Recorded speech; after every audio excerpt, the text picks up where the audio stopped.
छत्रपती संभाजीनगरमधल्या जिल्हा परिषद आणि पंचायत समित्यांच्या निवडणुका भूमी अधिकार पक्षाच्या माध्यमातून या ठिकाणी लढल्या जातात। या सर्व निवडणुका आम्ही या पक्षाच्या माध्यमातून लढणार आहोत।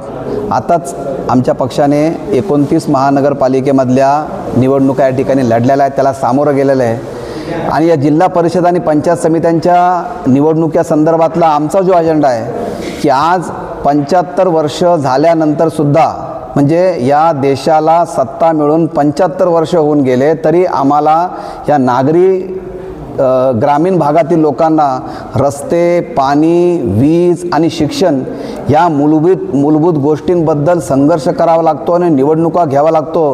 हेच मुळात या प्रस्थापित पक्षांचं अपयश आहे आणि ह्या प्रस्थापित पक्षांचा अपयशामुळं ह्या भूमिपुत्रांचा, या नागरिकांचा या ठिकाणी विकास होत नाही आहे। भूमी अधिकार पक्षाचा हा अजेंडा आहे की प्रत्येक सत्ता जी आहे, राजकारणामध्ये जी सत्ता आहे ही कुठल्याही एका घराण्यापुरती मर्यादित न राहता ही सर्वसाधारण सगळ्या व्यक्तीपर्यंत जाणं खूप गरजेचं आहे। आणि प्रस्थापित पक्ष त्या गोष्टीला कुठंतरी मान्यता देत नाही आहे।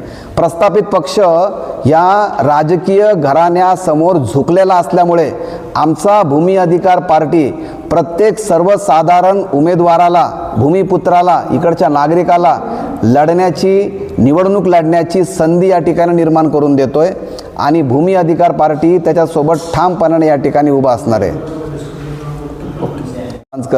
भूमी अधिकार पक्षाचा राष्ट्रीय अध्यक्ष। Right now and press the bell icon. Never miss an update.